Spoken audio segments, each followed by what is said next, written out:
My name is Miëtek, and I'm a recovering Haskell programmer. Do you still remember that feeling when you first learned Haskell and you saw how the code that you wrote previously didn't really feel right anymore? Well, let me just say that after 10 years of Haskell, that feeling is not always there. And so the goal of this talk is to get you hooked on Agda.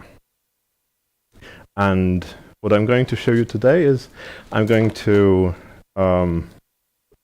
write a very simple evaluator for the assembly type lambda calculus, and then try to turn it into a normalizer, and then try to pull out Kripke semantics from the normalizer. We'll see how far we get. If you get tired or bored, please just let me know. I'll just get right onto it because there's a lot of stuff to cover. So, Agda is a very small language. There's really not much there. So we're going to start by building everything we want from scratch. Since we're going to be talking about the simply typed lambda calculus, oh yeah, I should probably save the file. We need some types. So what's happening here? This is a data type declaration, almost like a Haskell data type in GADT syntax. I'm declaring two constructors here, one for the base type and one for the arrow type or the function type. You can immediately see that the syntax is a bit different. So this is mixfix, so we don't need any of the Haskell backtick notation to use operators, to use binary operators as infix. You can just mark the places where the arguments will go. And we can use any Unicode character we wish, and we will. So we've got types, and now we need some contexts. So contexts are just lists of types. I'm going to write them so that they nest like they do in mathematical notation. So an empty context is a context. And when we append a type to a context, we still have a context, right? So for example, we'll be able to write something like that in a moment. But in order to make things as simple as possible, I'm not going to be using variable names in this implementation. Instead, I'm going to be using Debrin indices. So what is a Debrin index? Well, imagine a context being a list, right? A list of variables that we have bound while going deeper and deeper into some definition.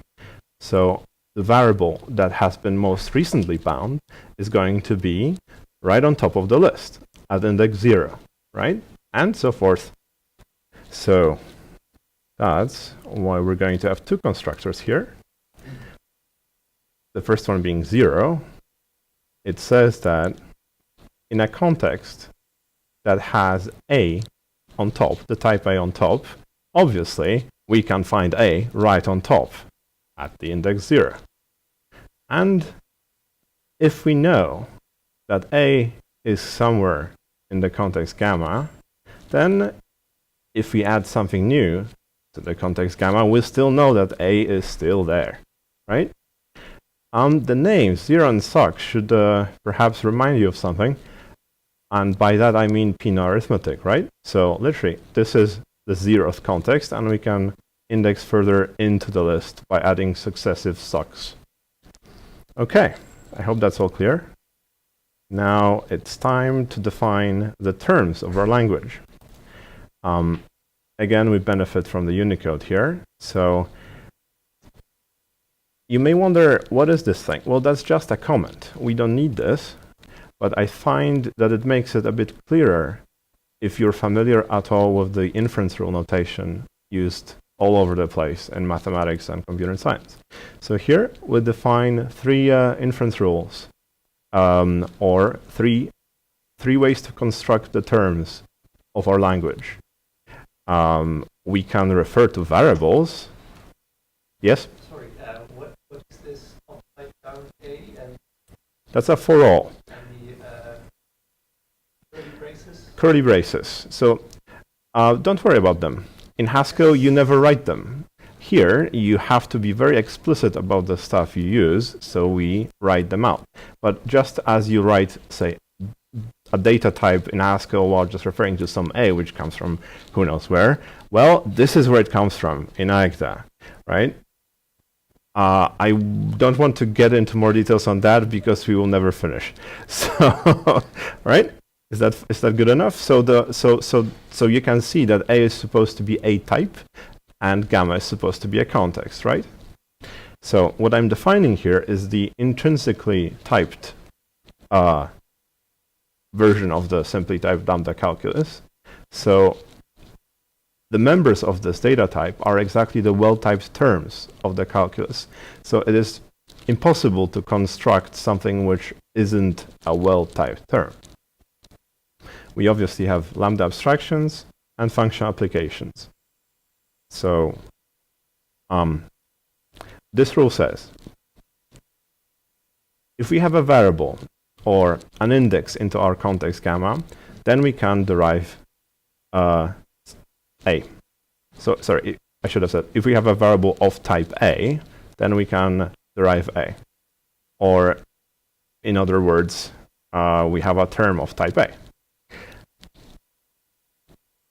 And similarly, if there is a body, a function body of type B that depends on A being available somehow, so that we can refer to it using the var rule, well, that means we have a lambda expression of type A to B.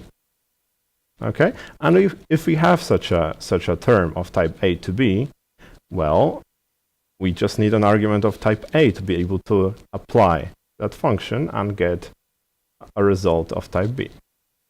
Make sense? If not, this is a good point to ask a question.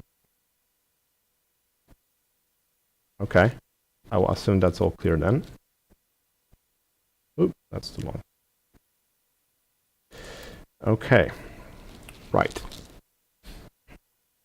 Before we can go any further, we need to define some basic Agda data types, or to steal one from the built-ins.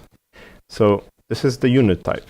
In Haskell, it would be written like that, and TT, which means trivially true, would also be written like that. But here we distinguish between the two.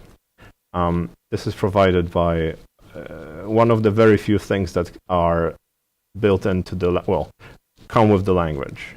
We also need to be able to construct tuples, because tuples are not built into the language, but we can make them quite easily out of records. So this is a record, which in Haskell would have been written like x, y. Here we're going to write it like x, y. So we distinguish between the type of the record and the value of the tuple type. In Haskell, we use comma for both. Here again, we're being more explicit. So nothing to see here, really. This is just so that we can pair things together. Oh, you can do as many as you want.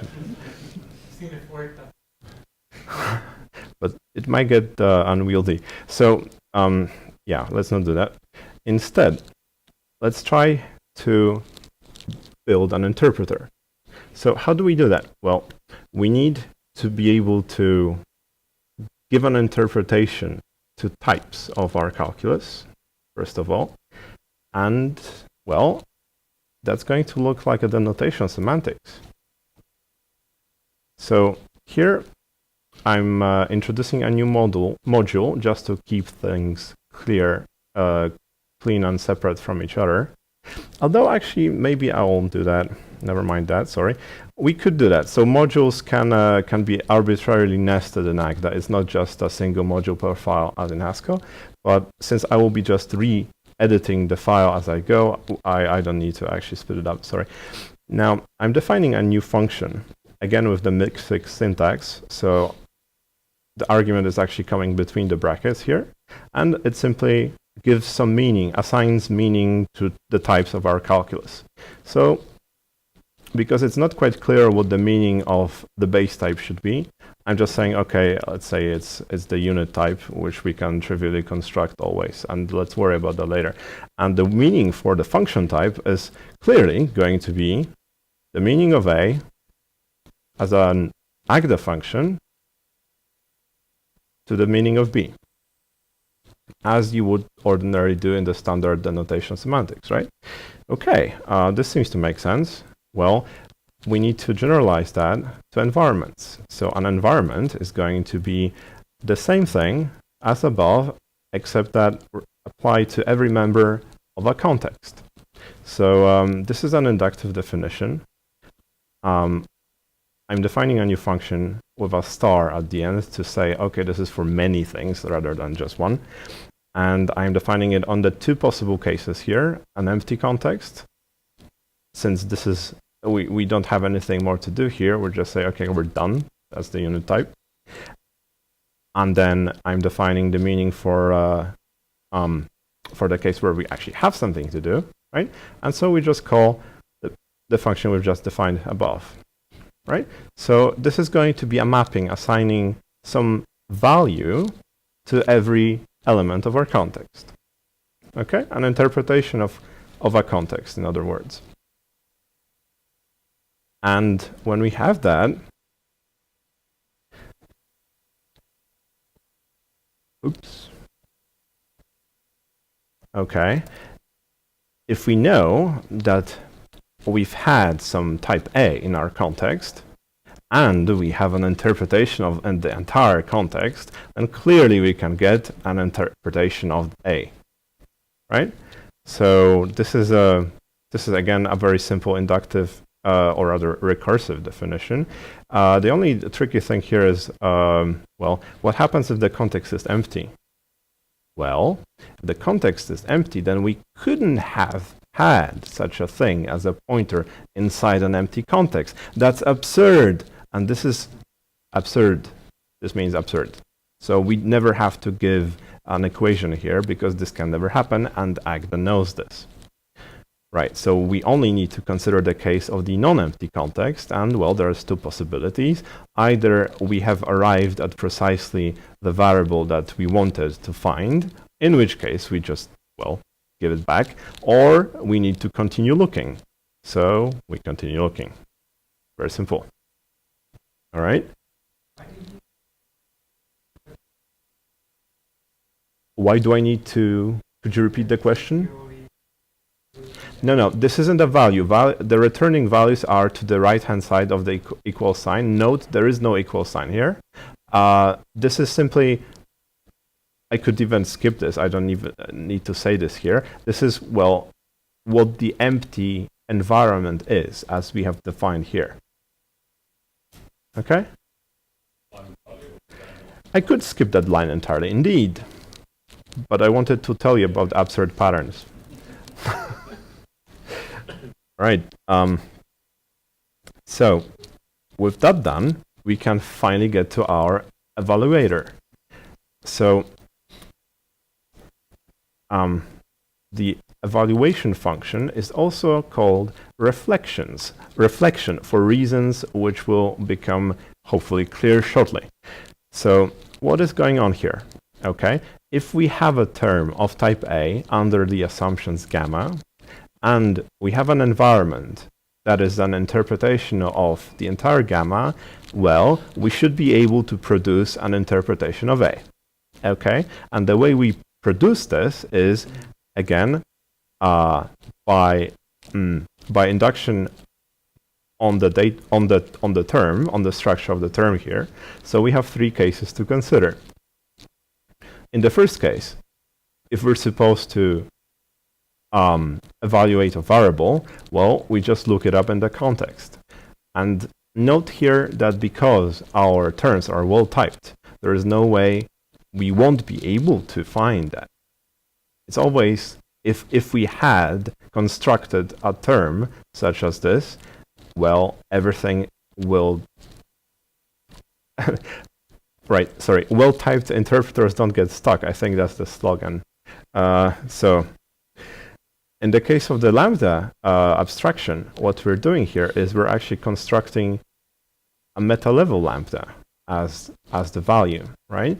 So this means that we expect the argument to the function to be provided, and once we have it, we can simply extend the environment with the value corresponding to that argument and evaluate the body in this extended environment, right?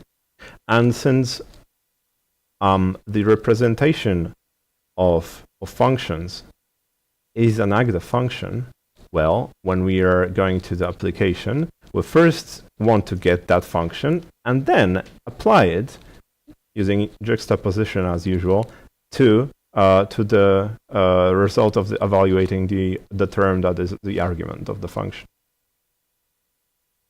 Okay? You've probably written something like this. But what does that give us? Okay, we've constructed some sort of agda thing that we hope represents our value, but how do we find out what it actually is? I would like to be able to read it back somehow, right, as a term, because I find that computation is about putting a term in and getting a term out. So how do we do that? Well, what would need to be done is somehow an inverse of this process. In fact, people have done that. People have defined an inverse of the evaluation function, and they call it reflection.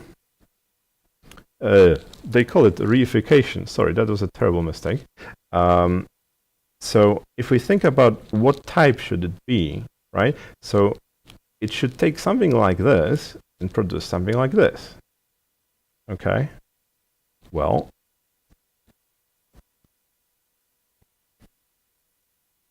okay. But what's this here? Well, I don't know what it is. So let's make a hole here and try to figure that out. Okay, agda is telling me that the goal here is to produce a term under the assumptions gamma of type A. And what I have available is a function from an environment to a value. Well, how do we even get there? This seems entirely unclear. But fortunately, some other people have shown the way. So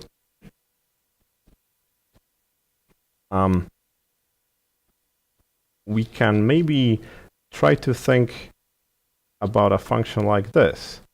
I'm calling it universal reification for reasons which hopefully will become clear shortly. What it does is, well, it takes the only possible thing we can think of, a value of type A, and it gives us what we want. Let's not worry about what's happening here. It's not happening yet. These are all holes. The important thing about this function is that it's defined by induction on the type here. You can see there are two cases corresponding to the two types that we have, instead of induction on the structure of the term, as in this function. Okay, so, well, we may be able to proceed a little bit further now.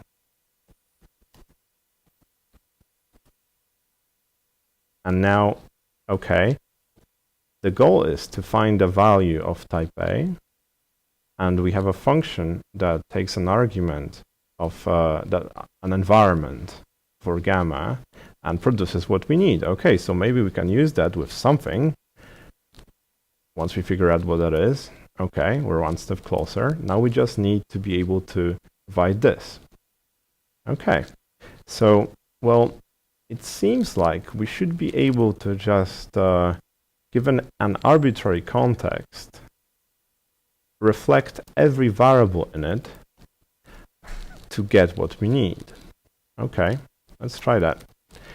But in order to do this, we need to proceed by induction on the structure of the context.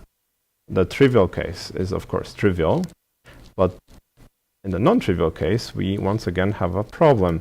What we need to provide here is a value of type A, and all we have is a type and a context. Well, there's nothing that we have right now which would let us proceed, but let's say we have a flash of insight. Yeah, there's no other way to say it. I don't know how people got here. But fortunately, we can read papers and steal others' ideas. So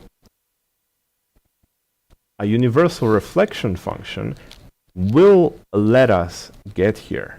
So this function, given a term of type A under assumptions gamma, provides a value of type A. You're probably guessing that this isn't quite right because we seem to be losing information here. But yes, okay, let's just keep it that way for the moment. What we can do with this is fill this hole. So that's progress. Okay, now we have 2 more holes left. Let's see this one. Okay, so what we have here is a value of the function type, so it's an agda function, right, which wants to take a value of type A. And we're supposed to produce a term of type A to B. So, well, we only know there is a single way to produce such terms, and that is the lam rule we have defined previously. So, well, that's what it has to be. And then we need to somehow construct a term that represents the function body. Well, we have a value which is supposed to be the function body. So, well, we have this function which lets us reify values as terms. Well, why not use it? Okay, that works. So what now? So now we need to provide a value of type B. So it means we need to call this function f that we have. Okay.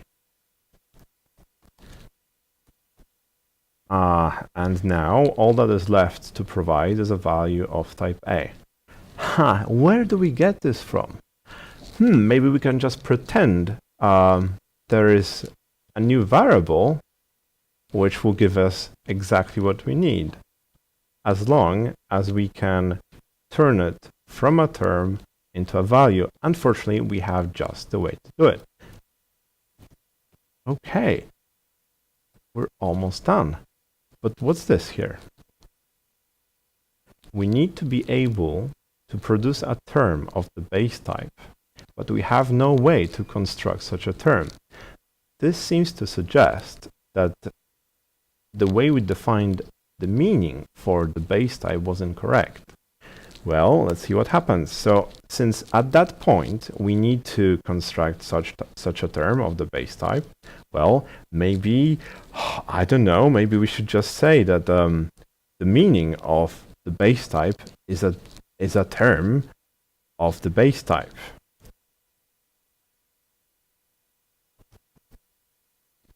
Oh, that doesn't work here because we've assumed that the meaning of the base type is the unit. So let's just make that a whole, and let's say there's some value here and not TT. Okay, so we're back in business. But what's this? A whole, and we're supposed to put a context in it, and we don't really have one. So the only one we can put here is the empty context. Well, okay, if we have to. But now, what's this? Well, we have a term that is in the context gamma, and we're supposed to provide a term in the empty context. This is all going to hell. Any ideas? This is a good point to ask questions.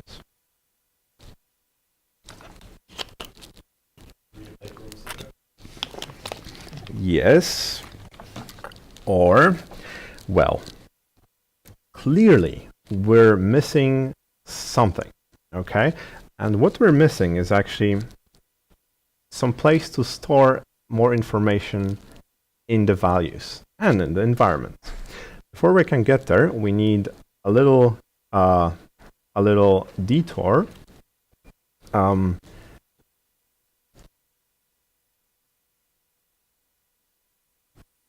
about...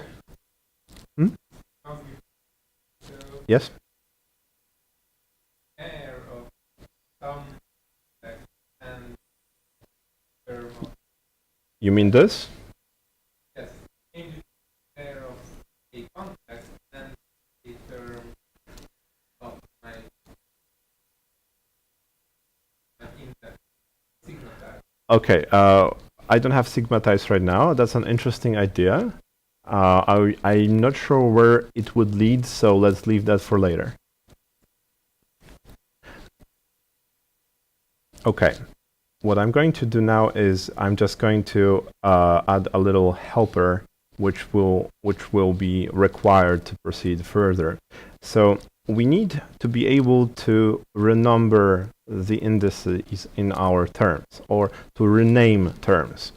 I'm going to pretend that a renaming is, well, I'm going to introduce a new data type. It's called order-preserving embeddings, but because that's a bit of a mouthful, I'm going to call it renamings. Let's not worry too much about this. It just means that you can think of it as the greater than or equal operator on contexts, and that will be close enough. And so if we know that gamma prime is greater than or equal than gamma, then if we add a thing to it, we will preserve the relationship. And similarly, if we add the same thing to both sides, the relationship will be preserved. Okay? And now, if we have such a thing, such a renaming, and we know that A lives in gamma, well, after this, well, clearly A is also living in the larger context, because there's no way to remove stuff. And so, if you think of the greater than or equal as a relation, or clearly it's a reflexive relation, right? Gamma is exactly equal to gamma. We can also take inspiration from category theory and call it the identity renaming. And since we have the identity, well, what's coming next? Composition or transitivity of the relation here, right? It just means that if we can get from the smallest context to a medium context, and from the medium context to the largest context, well, we can get from the smallest to the largest. All right. Now, is that all? Yes. So with that done, we can now try to rename some terms. It's a very simple lemma. If we have such a context, gamma prime, that is larger than or equal than gamma, and we have a term of type A under assumptions gamma, then we can rename it so that it lives under assumptions gamma prime. And, well, there's really not much interest, blah. There isn't much interesting happening here. We rename every variable using the function that we just defined above, right? This one. And then when it comes, for function application, there's definitely nothing to it. We just rename both the function and the argument and apply the result. For lambda abstraction, we simply need to push the renaming under the binder. So because we're adding a new variable, well, what we need to do is add it on both sides. And that's that. Okay, back to the interesting part. So we have defined a way to rename terms. Where were we? Okay, values. So clearly, this was insufficient.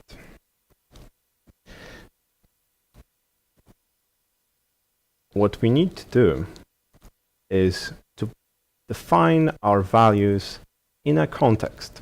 So this definition is exactly like this definition, except that we have indexed it additionally by a context named suspiciously W.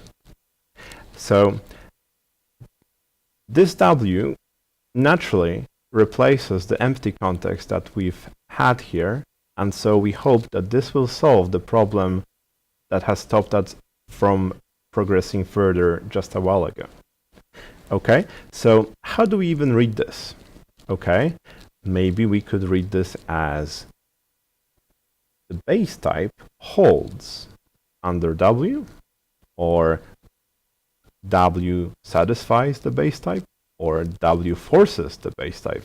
Either one of those is fine with me, but these are still values.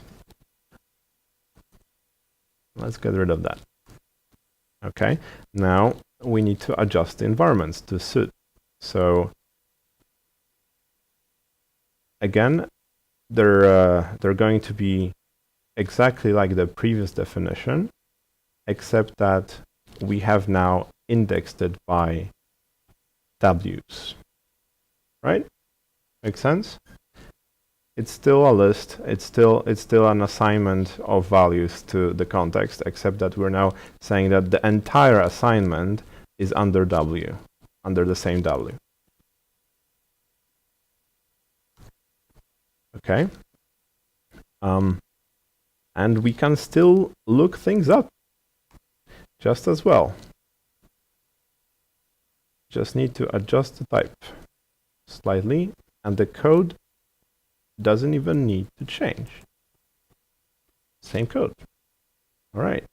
And then for the evaluation or reflection function, again, let's adjust the type and see what happens.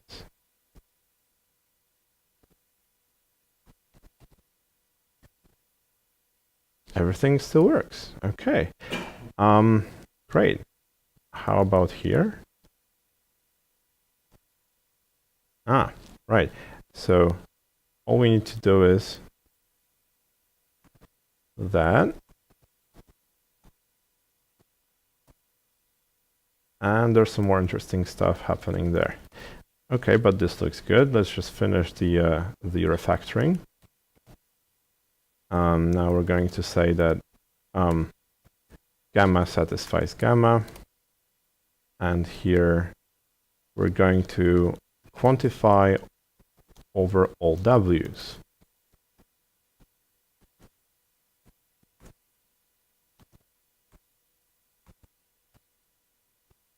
Yeah, in a second. Okay, so the general shape of what we want is there, but there are some problems left. They all fit on the screen right now. So let's start with the identity environment, because that should be simple to do. Okay, so this is what we've had previously. Start with an empty hole and refine it. Okay, there's definitely going to be two things here. One for, well, one to correspond to gamma and one to correspond to A. Now, we know that for A, we should be getting something that we should be reflecting the topmost variable as we did before. So is that enough? That is enough. Too many parentheses. Okay, but here all we wanted was a smaller identity environment, but that doesn't seem to work. Okay. Well, that's because we now need to do the equivalent of renaming. As here we've moved things from smaller contexts to larger contexts, now we need to relocate values from smaller W's to larger W's.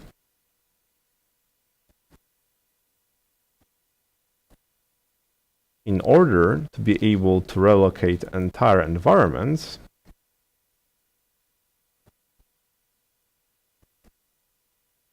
right? Same thing.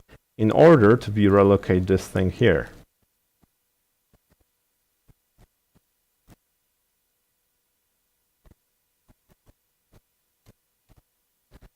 Right. drop is because we're adding a new variable, so that refers to this thing here. Right? We are adding a new variable to the larger W. Okay, but what's going on here? Can we fill this hole? Let's see. The goal is to provide a value of type B at W prime, but all we have available is a function from a value of type A at W to a value of type B at W. And we already have a value of type A, which is at W prime, so that's way too far, too far. We're still missing something. Any ideas? This is a good point to ask questions.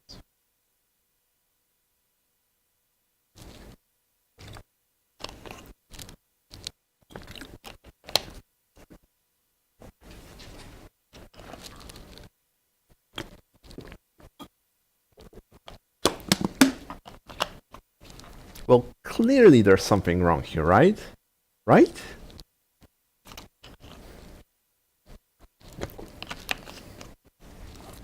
Okay. So the next step is sponsored by Sol Kripke.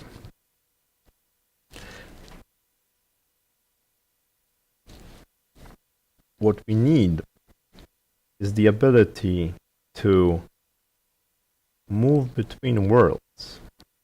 Oh, did I say worlds? So how about this? I wonder if I can make the need for this a little more clear. Well, I think this is clear enough. We simply can't do anything with the stuff we have here, and clearly the fault lies with the way we defined the meaning of the function type, because this simply cannot be used with the stuff we've got. Okay, but we have this, right? We know that W prime is greater than or equal than W, so that gives us a hint. Well, what if we use this, okay?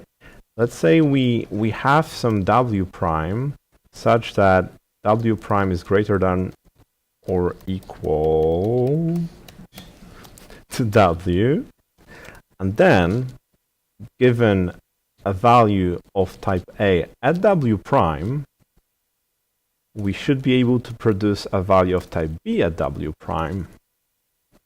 And this is a Kripke function space. So, let's see. Sorry? This would be like a W, you mean a value of type A at W? Yeah. Well, we can try that if you want. So let's just comment out the rest here so that it doesn't disturb us. And so, okay, this is what we wanted to write. No, I mean, this is a perfectly valid question. It's not clear why we would need to do the thing that I said we need to do, except that Kripke said so. But maybe we can figure out a reason why this doesn't work. All right, so since we've added a new thing here, this isn't right. We need to add a new thing here as well. Okay, and now we can check the types, right? So we've got first eta, which goes from W to W prime, and eta prime, which goes to another. Well, that's terrible, so maybe I'll just say W prime 2. No, let's not do that. Okay, let's just live with it. That's W prime 1. Agda is not exactly super helpful here. So the point is, we have a function now that wants to take a renaming, and it's perfectly happy with taking a value of type A at W, which we still don't have. And that's the answer to your question. So, right, in order to be able to use this new and improved f, we still need to have A at W prime. So, well, that's what we're going to do. Okay, And now, okay, now the types looks better. It looks like we might actually be able to use it.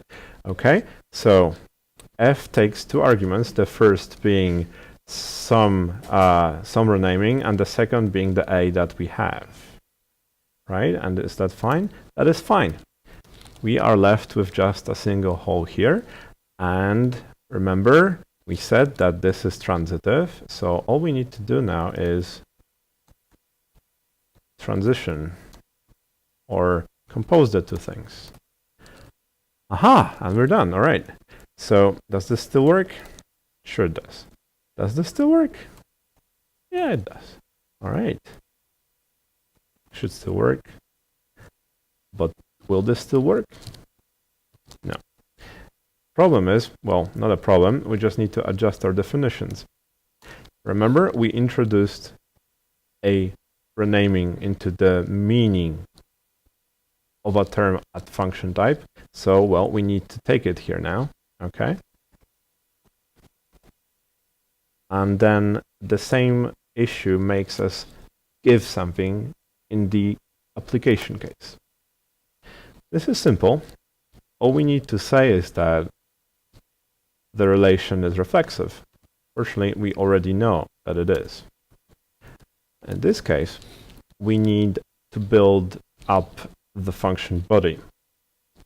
So what we have is a term of type B in the context gamma extended with A, and we have a value of type A at W prime, and we have a way to get from W to W prime, right? So this looks good. All we need to do is evaluate the term M in some environment on top of which we put A. All right, and that's all we need to do now is relocate the entire environment we've had to W prime.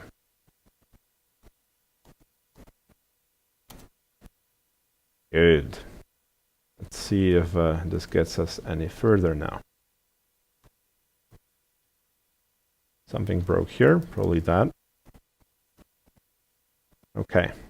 First of all, this annoying hole, we can finally fill it just by saying that, well, since the meaning of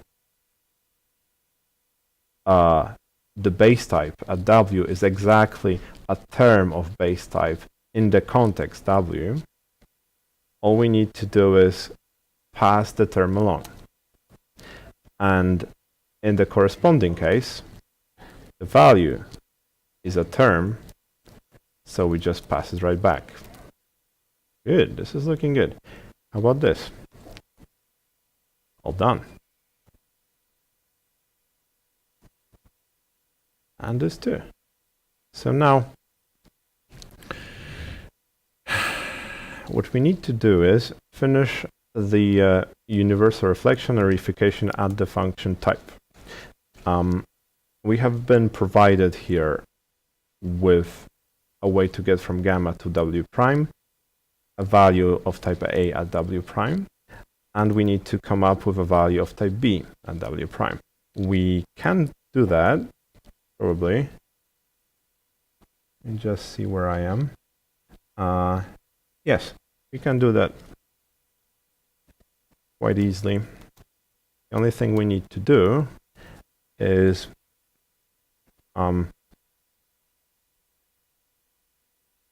sorry, is that right? Oh yes, of course.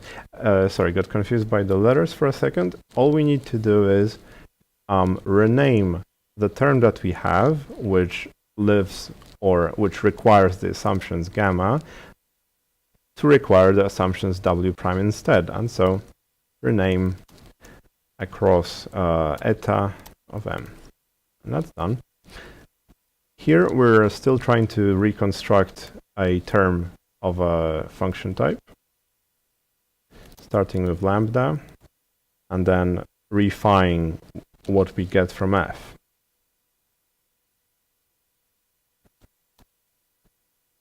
Since we've simplified the definition, we can simplify this away. Definition of values, and also, no, that's it, okay. And all that is left here is the first argument to the function that is the representation of a term at a function type, and that is the fact that the context gamma extended with a is greater than the context gamma. Seems simple enough. And we're done. So what do we have here? What we have is a normalizer that works by evaluation. Given a term of type A in the context gamma, it produces a normal form of the same type under the same context. And it is literally a composition of these two functions, the inverse of evaluation and evaluation. Isn't this pretty? I think it is. But why? Why is it like that? Any ideas? Are we still good? Do you want to hear more? Nobody's leaving, so I assume yes. Okay, well.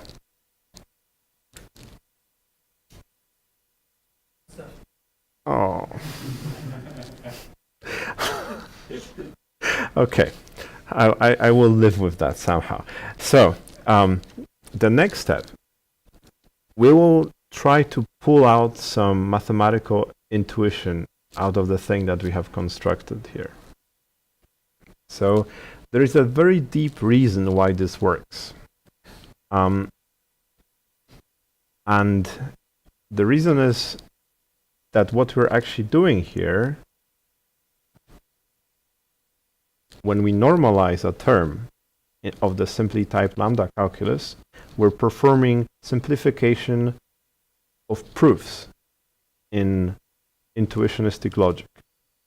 And intuitionistic logic has been given a semantics that, well, defines the meaning of the formulae and the derivations of that logic in terms of some meta system. And what we're doing here, when we define our values, that's precisely what we're doing. We're defining the meaning of the types which correspond to propositions in terms of a meta system, which in this case is Agda. Yes, Gerga. First thing, Sorry, please speak up. oh, sorry. So in the type of this particular relation of NB on the very end, right? It's not errand get from form, of course, and I know you will get that. My question is, this formulation, should we have such that non-normal form? How would that kind of go? Do you think interpretation of types or types for which we have rules in themselves the same way as case type itself? There's a lot of ways in which we could have screwed this up. It's a very valid observation to point out that the type of this function, when read as a proposition, is trivial. But because I think some people want to get sushi, I will not actually define a separate definition of normal forms, even though this is what we should be doing. So, but even if we did promise that what we get here is normal, and we could promise that so that Agda verifies our promise, we would still need another way to show that what we have implemented actually performs the reductions and the expansions that we expected to perform. And this is even more complex. So, but once we have done that, we will have quite a lot of certainty that what we've built is correct. Yes, I know, but I don't have a better answer to your question other than there's a lot of ways to screw it up. So what we have guaranteed so far is that we can construct only well-typed terms, right? And that, well, we will never lose subject reduction, or we will never somehow forget that we have been well-typed during the evaluation process, because at least we promise that we will get something of the same type. Okay? Now, we don't have really many types to work with here, so there's not a lot of degrees of freedom in which, like, we couldn't just return unit for everything, because we don't even have unit in our object level type system. Okay? All right? And various identity functions. Yeah. You could do that. Fortunately, we're not doing that, but yes, we could. Okay, do you want to see the Kripke model or not? Okay, right. So, the definition of values that we have here. I have been using W's for what really are worlds in a Kripke semantics. So this is an ACTA representation of what is known as an intuitionistic Kripke semantics. Mathematicians define it as a tuple.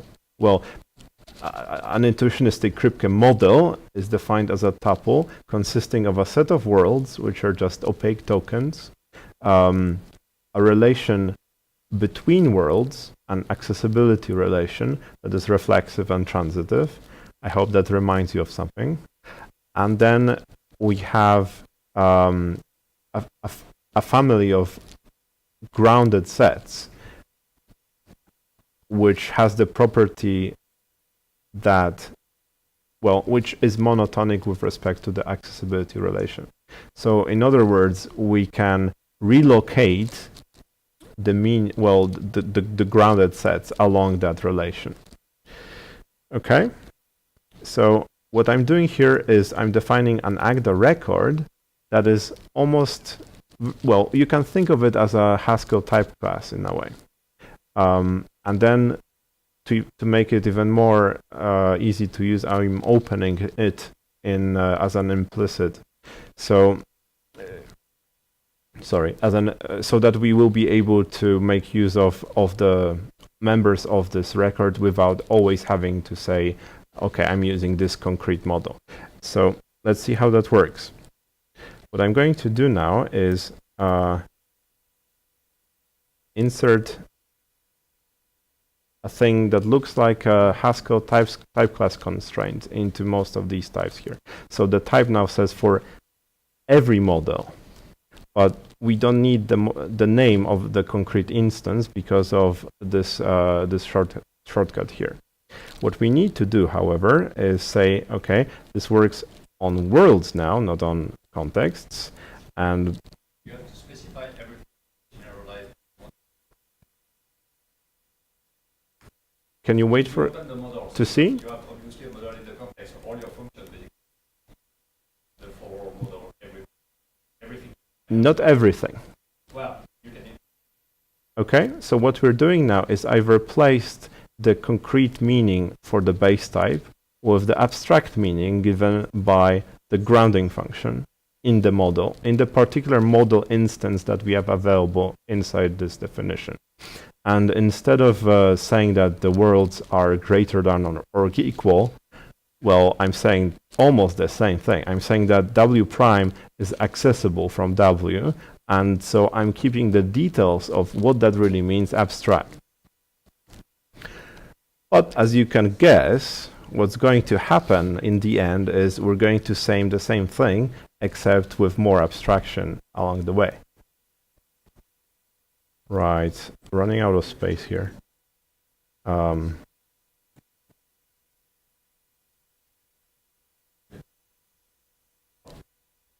minutes. Okay, great. Not helping. Right, syntax. Okay, I should just copy things now, maybe. I wanted to show how easy it is to refactor things, but maybe that's enough of that. Okay, what we need is to be able to relocate values along the accessibility relation, right? Environments are still the same shape, except that we now refer to worlds instead of context on both sides. And we can still relocate environments, except that now it's a little bit more abstract, really running out of space. So nothing is happening in these changes except additional abstraction. Why is that important? Well, so far it doesn't really give us much, but that's only because we're working with a very simple language. If we want to extend this language, and we will, well, the hope is that we will be able to look again at what somebody else has done. Sorry, not that. So that we can inform our intuition by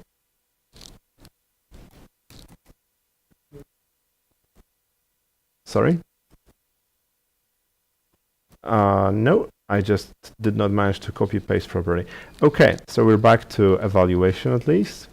And now to answer your question, we could write it like that to quantify over all models here and over all worlds. But what we actually want to do is we want to pull this definition slightly tighter. We want to say we want to introduce a new thing here called semantic entailment, although I don't know if I have enough time for this. So just to wrap up, let's finish by giving a universal model. So that's an instance of the type class we have defined previously, which simply says what we have known all along, that worlds are contexts, that the grounding function is actually going to map to terms of the base type, that the accessibility function is the greater than or equal relation, and so forth. And with that done, we can now finish our normalizer and be happy that we have made a connection to actual mathematics. Okay, this might be a good time to finish. So next steps would be adding more types. It's very easy to add products here. It's slightly more tricky to add coproducts, but it is very possible. And this technique, normalization by evaluation, scales all the way up to dependent types. In fact, it is how Martin Löf originally defined type theory. So I hope this was informative enough. My name is Miëtek. You can find me on Twitter, among other things. I'll be very happy to answer any questions at any time, really. So thank you for listening.